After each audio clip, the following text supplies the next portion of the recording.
Allez, c'est parti. Aujourd'hui, on s'attaque à un outil qui est juste fondamental pour n'importe quelle entreprise. Le contrat. On pense souvent que c'est juste un bout de papier, mais en réalité, c'est bien plus que ça. C'est la colonne vertébrale de toute relation professionnelle. Alors, comment est-ce qu'on passe d'une simple discussion à un accord qui tient la route? On va décortiquer tout ça. Commençons avec une question de base, une question qu'on a tous pu se poser un jour. Une poignée de main, est-ce que ça suffit vraiment pour faire des affaires? C'est une question simple en apparence, mais c'est elle qui va nous guider, car c'est en explorant la réponse qu'on va comprendre pourquoi un accord formel, écrit, est absolument indispensable. Pour que ce soit bien concret, prenons l'exemple d'une franchise. C'est l'illustration parfaite d'un donnant-donnant.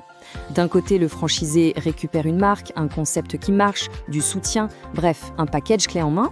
De l'autre côté, évidemment, il doit payer, verser des royalties et suivre les règles du jeu. Le point crucial ici, c'est que sans un contrat en béton pour définir qui fait quoi, qui doit quoi, cette belle relation peut vite tourner au cauchemar. Le contrat, son rôle, c'est précisément ça, mettre noir sur blanc les engagements de chacun. Bien, alors entrons dans la première étape. Avant même qu'il y ait la moindre signature, il y a toute une phase de négociation. Le mieux, c'est de voir ça comme une sorte de phase de séduction professionnelle. On se jauge, on discute, on voit si le courant passe et si on a vraiment envie d'aller plus loin ensemble. En droit, cette période a un nom bien précis. Ce sont les pourparlers. C'est un espace de liberté où, en principe, on peut discuter sans être engagé. Mais attention, liberté ne veut pas dire qu'on peut faire n'importe quoi. Et oui, même pendant les pourparlers, il y a des règles du jeu. Et elles sont super importantes. Il y a 3 devoirs à respecter. D'abord, l'information. On doit jouer carte sur table. Tenter de vendre un club de foot en cachant des dettes monstrueuses, c'est une faute. Ensuite, la confidentialité. Ce qui se dit pendant la négo reste confidentiel. Et enfin, le plus important, la pierre angulaire de tout ça, la bonne foi. En clair, on n'a pas le droit de mener l'autre en bateau.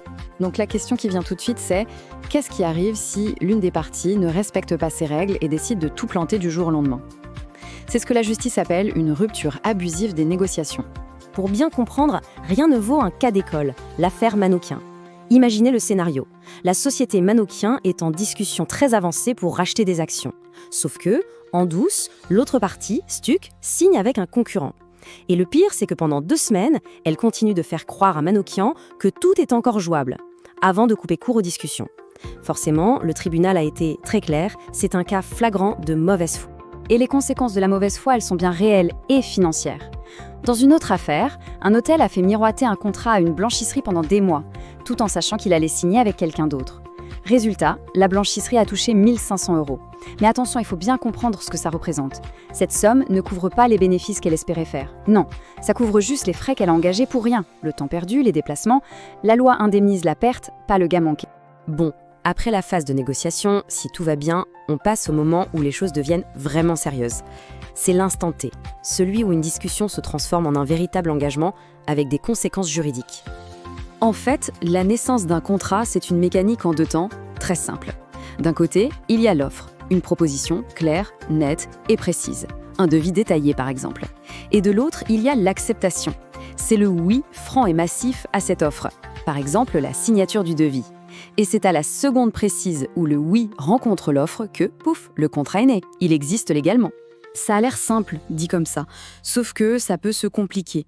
Que se passe-t-il si ce fameux oui, ce consentement, n'a pas été donné de manière totalement libre et éclairée?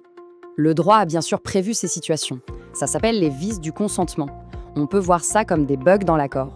Il y en a 3 principaux qui peuvent carrément annuler un contrat. L'erreur, le dol et la violence. En gros, il signifie que le consentement a été faussé. Le premier vice, c'est l'erreur. C'est tout simplement quand une des parties s'est trompée sur un élément essentiel du contrat. Souvent, ça arrive parce que le document n'était pas clair. Si le juge estime que cette erreur est excusable, c'est-à-dire qu'elle n'est pas le fruit d'une négligence totale, le contrat peut sauter. Le dol, là on passe à la vitesse supérieure. Ce n'est plus une simple erreur, c'est carrément une tromperie. C'est quand une partie ment ou met en place des manœuvres pour pousser l'autre à signer. L'exemple des fiches techniques de panneaux solaires inversés, c'est typique.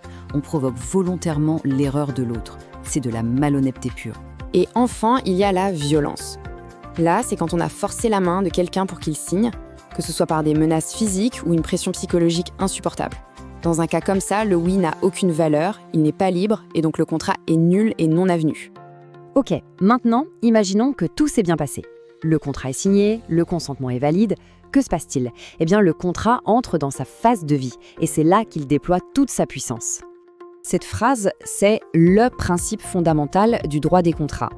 Ça veut dire qu'une fois signé, le contrat devient la loi privée entre les signataires. On ne peut plus juste changer d'avis et partir. Les engagements pris doivent être tenus. C'est ce qu'on appelle la force obligatoire du contrat. Mais cette force incroyable, elle repose sur un pilier. Et ce pilier, on le connaît déjà, c'est la bonne foi. Et oui, encore elle, la bonne foi, ce n'est pas juste important pendant les négociations, c'est essentiel pendant toute la durée de vie du contrat. L'affaire de la Française des Jeux est parfaite pour illustrer ça. Un commerçant signe un contrat pour vendre des jeux de la FDJ.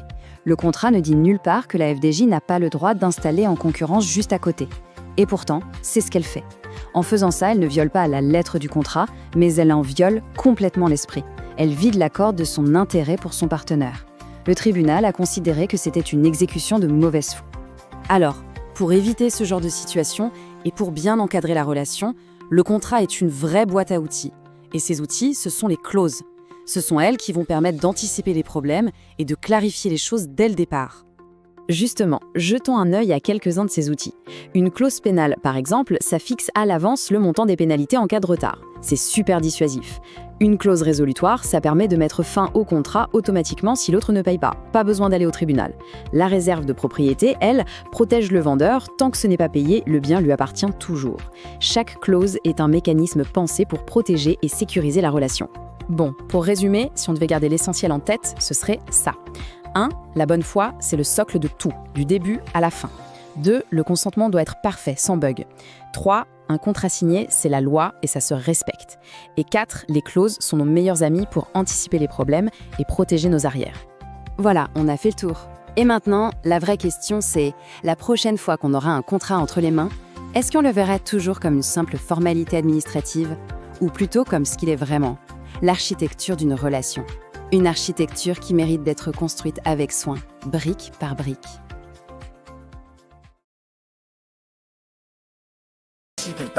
Vous avez aimé le contenu de cette vidéo? Vous êtes nouveau sur cette page? Ici, on apprend en kiffant, pas vrai?